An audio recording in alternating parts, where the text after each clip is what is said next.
Hola, mi nombre és Alessandra Di Mariano i sóc investigadora del Departament d'Enginyeria del Terreny, Cartográfica y Geofísica de la Universidad Politécnica de Cataluña. El título de mi presentación es el método de convergencia-confinamiento en la interacción terreno-sostenimiento, ejemplo de una ecuación diferencial ordinaria. En primer lugar, me gustaría citar la bibliografía que he consultado para preparar la presentación, y son los apuntes de túneles del profesor Eduardo Alonso, catedrático de la Universidad Politécnica de Cataluña, los apuntes de ecuaciones diferenciales 1 del profesor Pepe Aranda de la Universidad Complutense de Madrid y el libro L'arte del costruire gallerie del ingeniero Massimo Chiarelli. Empezaré mi presentación definiendo rápidamente la ecuación diferencial y hablaré después del método de convergencia-confinamiento. Este método me permitirá dar un ejemplo de aplicación de una ecuación diferencial ordinaria. Terminaré la presentación con unas breves conclusiones. Una ecuación diferencial es una ecuación en la que aparecen derivadas de una función incógnita y si la función incógnita es de una sola variable, la ecuación se llama ecuación diferencial ordinaria. En cambio, si la función incógnita es de más de una variable, la ecuación se denomina en derivadas parciales. El método de convergencia-confinamiento se utiliza para hacer un análisis simplificado del terreno-sostenimiento en la excavación de un túnel. Se trata de un método de cálculo que permite el proyecto del sostenimiento bajo ciertas condiciones de simetría de carga y de geometría regular de la excavación. Por ejemplo, en el caso en que la excavación tenga una sección transversal circular. Pese a que se trata de un método de análisis sencillo, el método de convergencia-confinamiento tiene en cuenta aspectos fundamentales del comportamiento, tanto del terreno como del sostenimiento, y el método se basa en algunas hipótesis, entre las cuales se destacan la siguiente: túnel profundo con sección circular de longitud infinita y excavado en un medio homogéneo isótropo. La aplicación del método de convergencia-confinamiento se basa en la determinación de 3 puntos: la curva de convergencia, que caracteriza el comportamiento del terreno, la curva de confinamiento, que caracteriza el comportamiento del sostenimiento, y el desplazamiento radial del contorno del túnel, que indicaremos con U con D, en el momento de la instalación del sostenimiento.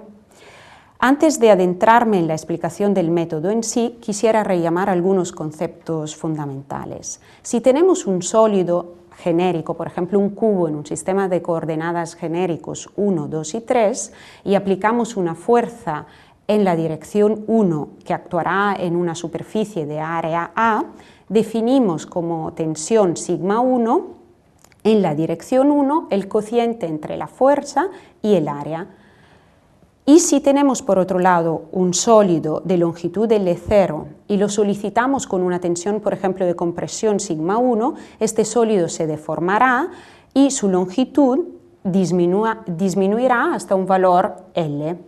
En este caso, la deformación del sólido en dirección 1 será igual al cociente entre la variación de la longitud y la longitud inicial del sólido. Entonces, volviendo a la curva de convergencia, esta curva describe la relación entre la tensión aplicada en el contorno del túnel, que indicaremos con P con I, y el desplazamiento radial de dicho contorno, que indicaremos con U con I. La curva de convergencia para una geometría circular solo depende de las propiedades del terreno. Entonces imaginemos que estamos en un medio, en un terreno, donde el estado de tensiones iniciales es homogéneo isótropo y el comportamiento del terreno se puede caracterizar haciendo disminuir la tensión en su contorno, esta de aquí, de su valor inicial P con 0 hasta 0. Y entonces, si nos ponemos en una sección lejana al frente, que todavía no está excavada, en el contorno teórico del túnel actuará una tensión radial P con 0 igual a la tensión inicial. Si nos ponemos en una sección próxima al túnel y ya excavada, ya la tensión P con 0 habrá desaparecido y el túnel habrá experimentado un desplazamiento hacia el interior de la excavación. En realidad, en una sección circular en 2D, si sin presión interior el desplazamiento experimentado por el contorno del túnel será mayor que el desplazamiento que ocurre en una sección como esta, próxima al frente. Entonces, para poder mantener el análisis bidimensional, tenemos que aplicar en el contorno del túnel una tensión ficticia que indicaremos con P con I. En una sección lejana al frente, la tensión en el contorno del túnel será nula. Así que bajo las hipótesis introducidas de túnel profundo con sección circular, etc., el problema puede estudiarse en condiciones de deformación plana, o sea, las deformaciones son nulas a lo largo del eje longitudinal del túnel y de simetría axial alrededor del eje del túnel. Por tanto, la única componente no nula del desplazamiento es la componente radial. En la presente exposición, además, no consideraremos presencia de agua en el terreno. Así que, si esto es el túnel, este pequeñito, consideramos un elemento de terreno a distancia r del eje del túnel y la ecuación de equilibrio en dirección radial de este elemento de terreno y en coordenadas cilíndricas se puede expresar en función de la tensión radial, de la tensión tangencial y de la distancia al eje del túnel.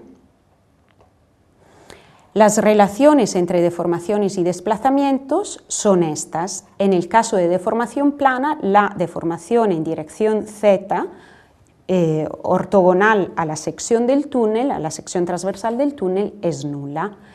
Y el desplazamiento u representa el desplazamiento radial del túnel. Así que si nos ponemos a una distancia genérica r del centro del túnel, en el contorno del túnel habrá un desplazamiento que indicaremos con la letra U. Y en el contorno del túnel, si R con I es el radio del contorno del túnel, los puntos del contorno se desplazarán de una cantidad que indicaremos con U con I.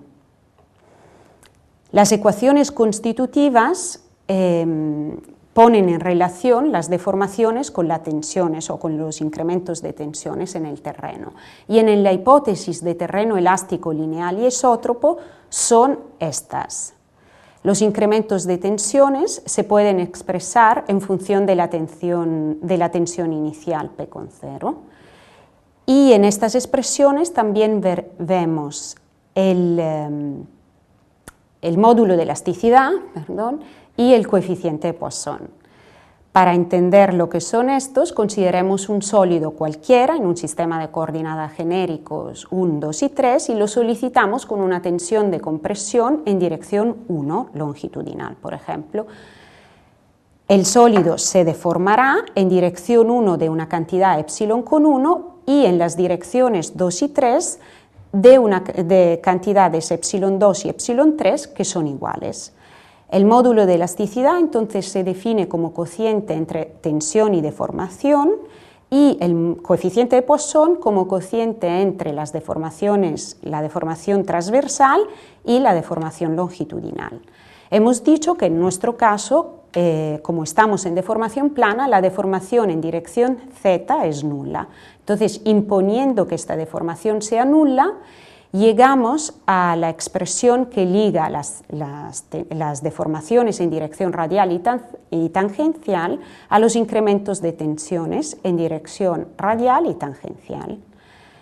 Combinando las ecuaciones constitutivas con las relaciones entre deformaciones y desplazamientos, llegamos a las expresiones de los incrementos de tensiones en función de los desplazamientos radiales del terreno. Y sustituyendo estas expresiones en la ecuación de equilibrio, obtenemos la ecuación diferencial ordinaria de segundo orden. La solución de esta ecuación, la solución general, es una expresión de este tipo, donde los coeficientes A y B son constantes a determinar con las condiciones de contorno específicas de cada problema.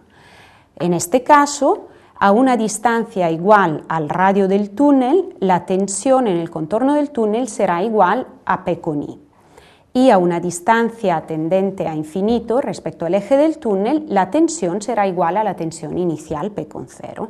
Así que, imponiendo estas condiciones de contorno, determinamos los coeficientes A y B y llegamos a la solución particular de la ecuación diferencial ordinaria, que expresa la relación entre la tensión P con I en el contorno del túnel y el desplazamiento U con I en el contorno del túnel.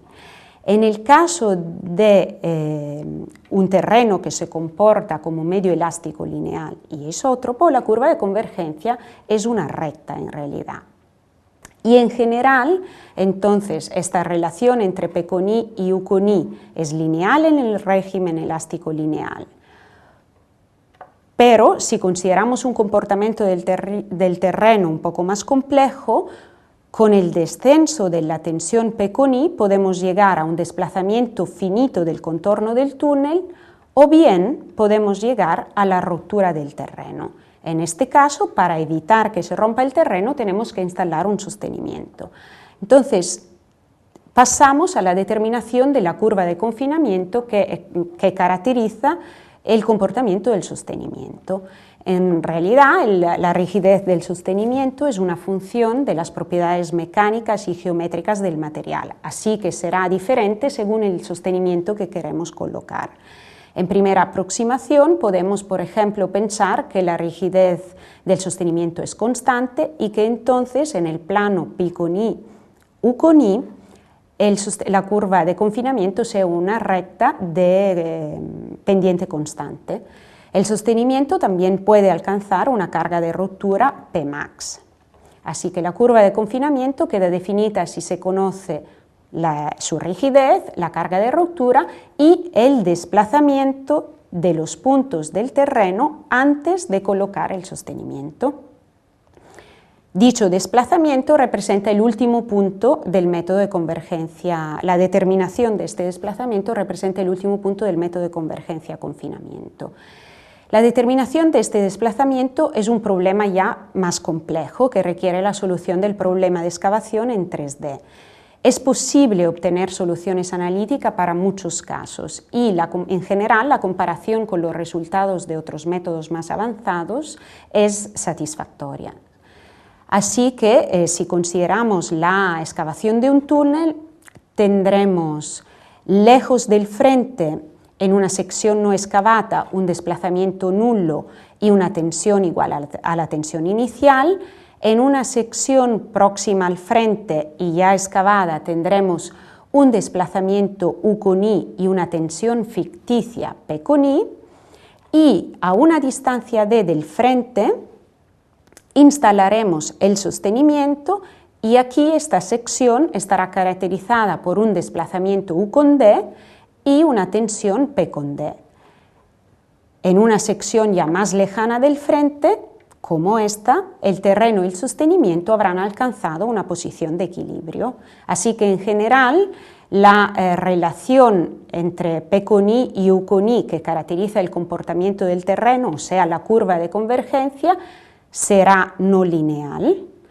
La curva de confinamiento caracterizará el comportamiento del sostenimiento con una cierta rigidez, que tendrá una cierta rigidez K y que se instalará en el terreno después de que esto haya sufrido un desplazamiento U con D. El punto de intersección de estas dos curvas representa la posición de equilibrio entre terreno y sostenimiento. Concluyendo, las ecuaciones diferenciales permiten estudiar una gran cantidad de problemas científicos en muchas áreas de la ingeniería y representan, por tanto, un recurso matemático muy potente. Hallar la solución general de una ecuación diferencial, incluso si ordinaria, es posible solo en determinadas ocasiones. Y el ejemplo que he presentado permite efectuar un análisis simplificado de la interacción terreno-sostenimiento y contiene una ecuación diferencial ordinaria de segundo orden cuya solución se puede determinar con facilidad.